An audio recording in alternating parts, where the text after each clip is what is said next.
Oh dear, that might have been another blunder. Oh, session 2, no cashes. Some very questionable decisions. Wow. What the actual fuck was that? If I thought last week was rough, I was not prepared for week 2. As a losing poker player trying to study his way to become a winning player, I've got a long road ahead of me. This week shows exactly why. But there are some glimmers of hope. This is week 2 of Punt to Profit.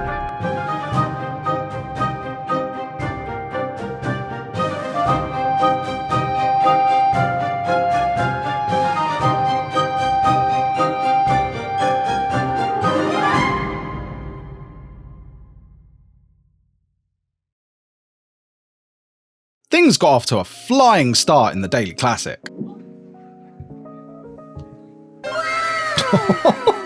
Oh, we turn the nuts. We turn the nuts.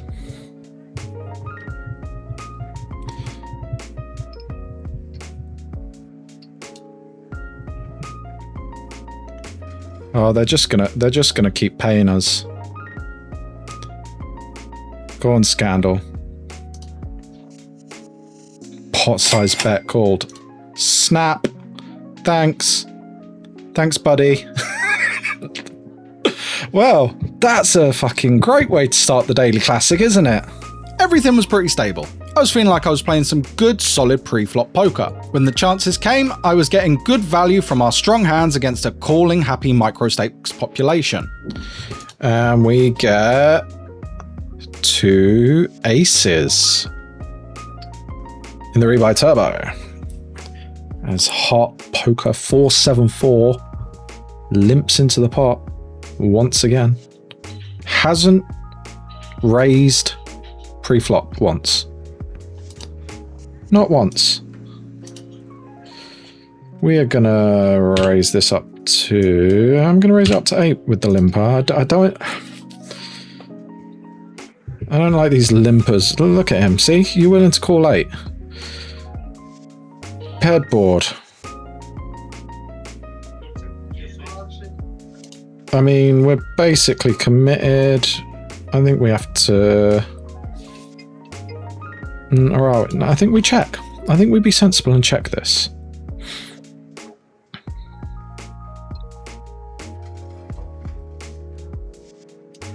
Now I think we can probably read it as weakness.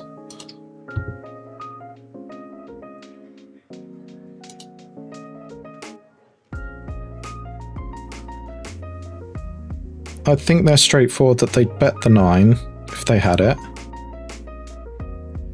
Yeah, okay.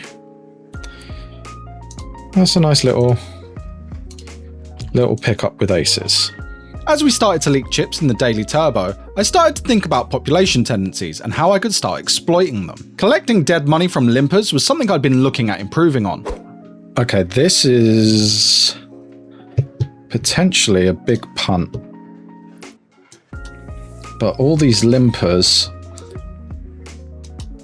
I'm just going to jam. Like, what's their limp call range, really? Yeah. I think we can punish his limping range by jamming ace 10 off here.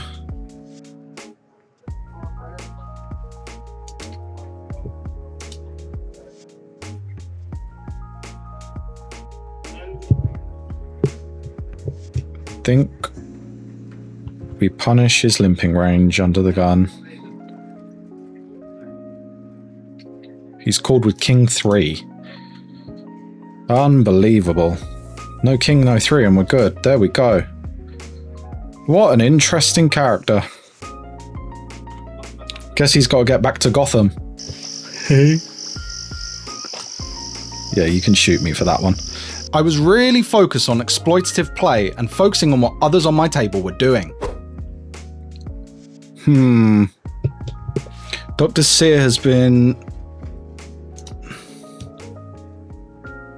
3-betting a lot. I think he's way too loose. This is an adjustment based on the player we're shoving on him. Yeah, he's 3-betting way too loose. The $1 daily turbo was a standard chip down and bust, but I felt like I was playing some really solid poker. Until I wasn't. Here Malky's gonna... This is... Now he checks. Now I'm betting into him. We've got nut flush draw, we've got straight draw. Oh, he's been super aggressive, but I think we have to call this. Up and down, we've got the flush draw. 10-7. A jack, a 6, or a diamond.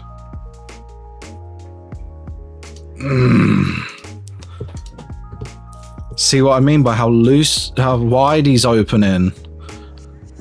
The turn bet is where I got myself in trouble. With position, a huge draw, and a chip leader who can apply pressure, checking back here was probably the best option to try and realise my equity. Instead, I end up in a 37 big blind tournament life pot with just ace high. I attacked, got jammed on, and regretted it. Up until then, I was in a pretty solid position in that tournament. Then I busted out the daily hyper as our sixes couldn't get the double up. The rebuy turbo followed quickly after as our ace king lost to jacks. A solid first couple of hours had unravelled in the space of about 15 minutes. With only one daily turbo left, I needed something to ignite the session. I wasn't helping myself though with the line I took here. Multi-way fries my brain. Right. Pocket eights, we're gonna ISO raise. This little limpy limper.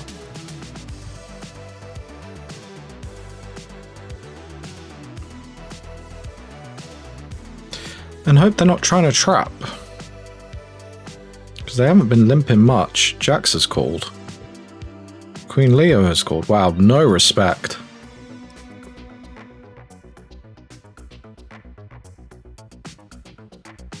Oh my god, we hit top set. Oh, we hit top set.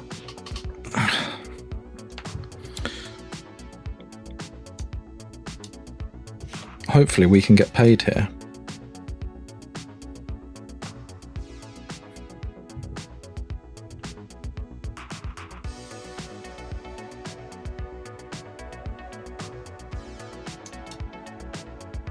Do we just call this or do we jam?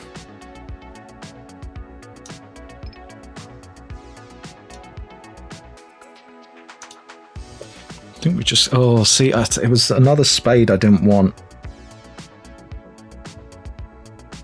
It was another spade I didn't want. I think we're priced in here. I think we should have just fucking raised... Or probably jammed on the turn. Oh my god. Oh my god. We're good. What on earth? What on earth was that? With the nature of a turbo, we started to chip down and then faced another multi-way pot. Another rule I'd forgotten. At these stakes, bluff less. So that's an ISO raise.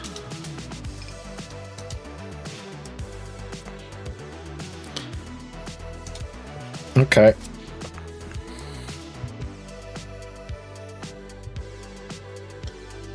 Up and down.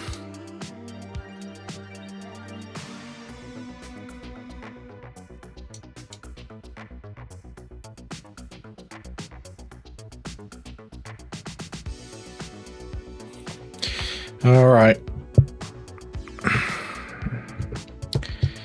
All right, I think we have to bluff this.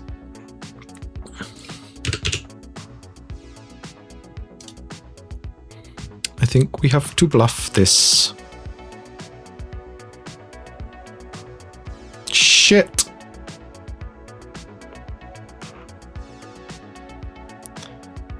Oh. That left us in a position where we dwindled down our stack and busted out. Session 1 started off really strong, and then fizzled out due to big spots being played poorly. Night 2 had to be better. Right, well, we started playing slow and passive with a set, with last week's punt of the week still on our minds. This Luis has been doing some things that look like they've got a decent idea of what's going on. We flop bottom set. Now, we got in trouble with this in week 1. It was our punt of the week when we flopped a set of 3s. And I did not pay enough attention to what the other players were doing. And it was a 3-way pot as well. I think I'm actually going to... I don't know. I don't want to give a free card. I don't want to give a free card to any club chasers. See, we get check raised. Now, slightly different going heads up. I think we can call one more at least and see what he does. Could easily have a lot of Queen X.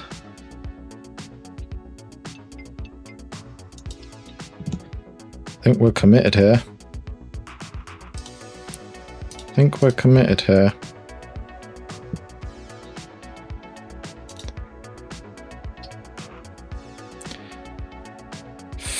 I mean, again, I think we just call it. Oh, it was the club. That was the beginning of the end in the Fists of Fury, as we couldn't recover from that big chip loss. We should have got the money in on the turn or the flop to deny villains equity. Lesson learned. But where I wasn't being passive was in the pre-flop game. Attacking wide ranges and limpers was something I wasn't doing enough before this challenge started. A nice spot had come up with King Jack suited. I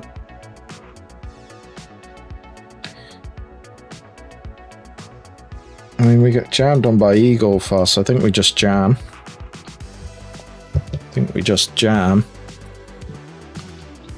Ace deuce 10-6.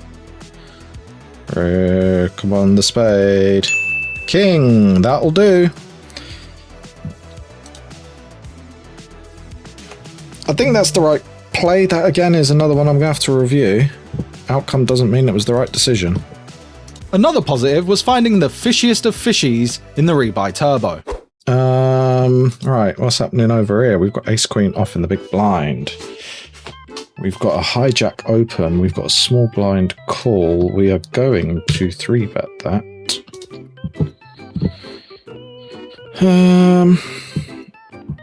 Oh, and we're gonna flop triple queens, people. We flop trips.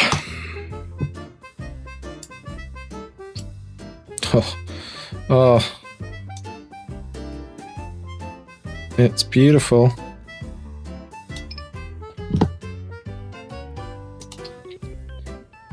And now we've got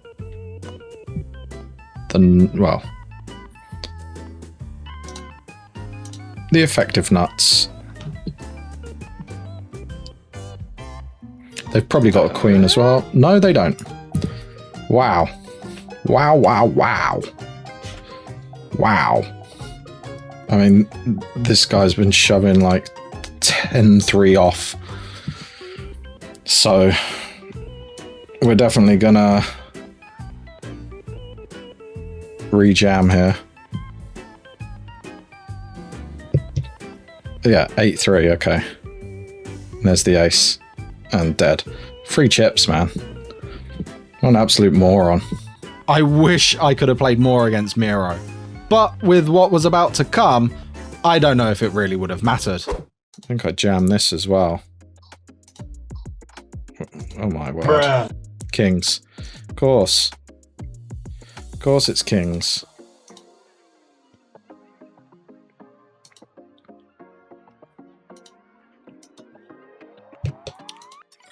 Of course it's kings. Okay, we're out. Sometimes they've just got it. And sometimes they've just got it twice. Maybe.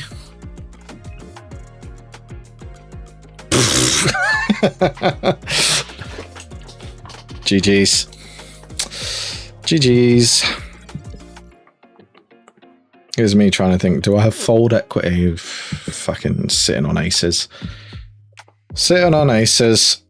So we've seen me be too passive post-flop, so let's look at me being too aggressive. All right, we have to defend. And we get an up and down straight draw.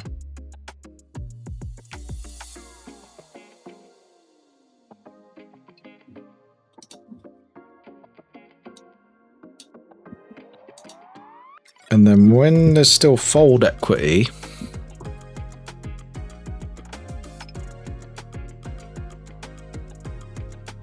this could be a huge punt. Oh, he snapped us off. Pocket nines. Oh my god, we turn our straight. But was that? That could have been. That could have been a horrendous decision. I just feel like we got to defend. I can't be passive in defending.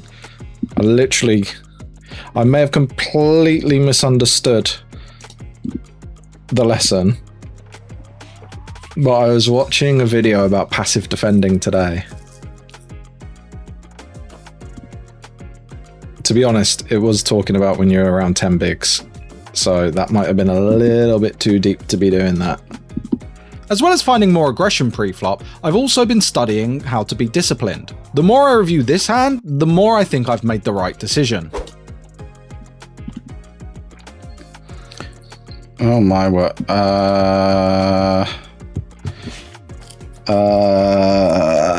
There's this. I think we let ace queen go here.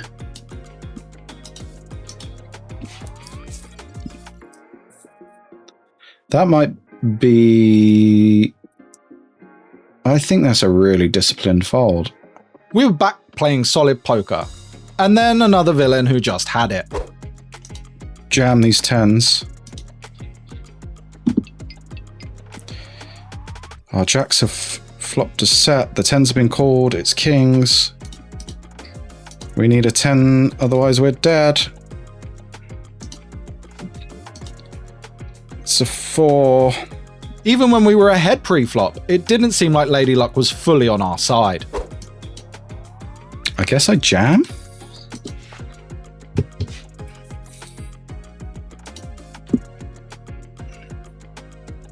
I think I jam. Oh no, we're going three ways, aren't we? Uh-oh. 9s, 10-7. Oh my god, we're ahead. No fucking way. No fucking way. Oh, are you kidding me? We survived, but fuck me. And of course, we then went straight back to everyone else just having it. Surely we haven't run into aces again with bluffing too. We have. Oh my god, that's the second time he's had aces against us. Oh man.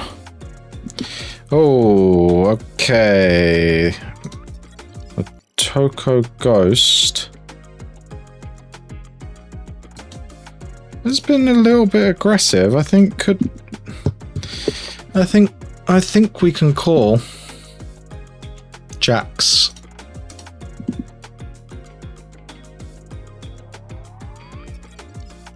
Six or a 7. Hey. 9. We're dead. Another bust out. Oh dear, that might have been another blunder. Might have been another blunder. Before long, we had one final tournament and one big blind left. 10, 5, 6, 8. It's suited. It's suited. It's already 2.5 big blinds in the pot. We'll just tick the automatically call. We go up against King Queen, of course. Oh, no.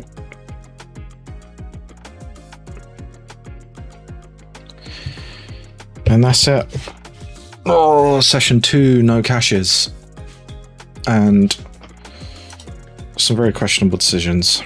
So that took us on to day 3, and this is going to be a short segment. Despite everything seeming fine at the beginning, after about 15 minutes, GG went invisible on my screen recordings. You'll actually see where it disappears because I've had to fill in the end of this interesting hand with my replayer. Here, I'm probably overvaluing top pair at this stack depth. But the villain?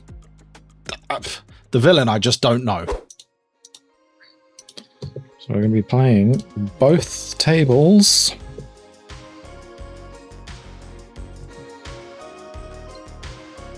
Well, it's very rare on early on in a Holland Casino table that it folds around to the small blind.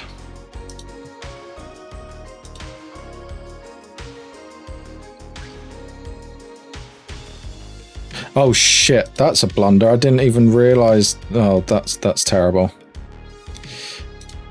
That is really bad. Yeah.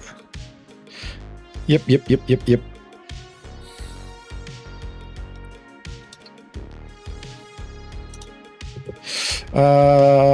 Okay. Did Ace King flop?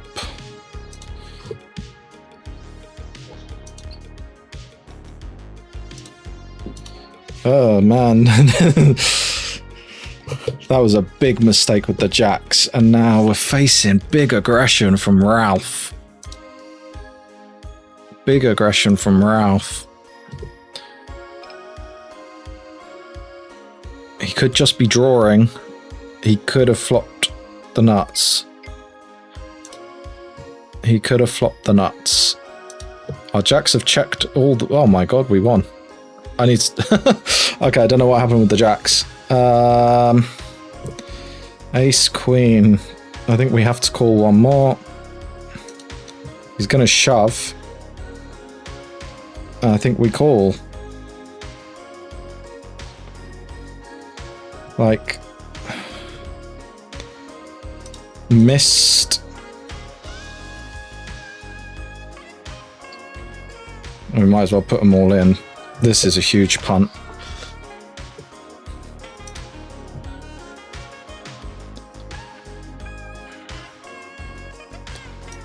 What is, you've got 2 big blinds. What are you thinking about?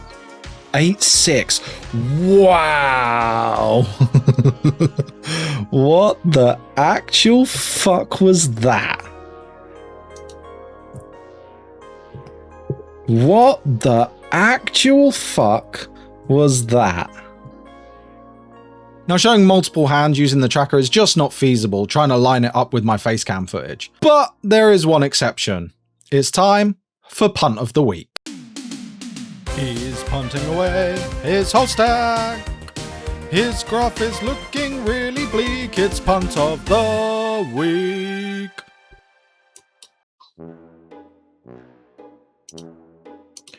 Okay, we flopped nicely.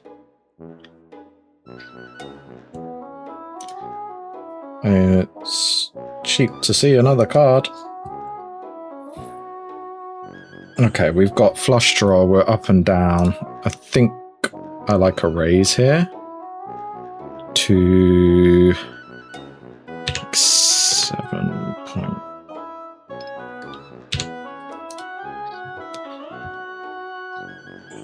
Snap call. I mean, we have to bluff this, surely. Oh, he's snap called. Ace King again. Ace King again. Wow. Wow. Was that Punt of the Week?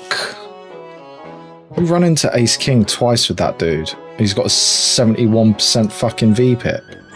Now, outside of horrendous bluffs like that, it just seemed like one of those sessions where we were losing every important flip. We got the money in good in lots of spots and just came up against the top of villain's range or got outdrawn. The only saving grace, if you can even call it that, was a min cash. So what went wrong in week 2? Was it just variance? Honestly, it was my studying. I just didn't do enough before each session, one of the fundamental rules of this challenge. I spent too much time during my study time trying to build out reports to help me study, then didn't actually use them enough. And of course, my post-flop play leaves a lot to be desired, but one thing at a time. So after week 2, let's look at the graph.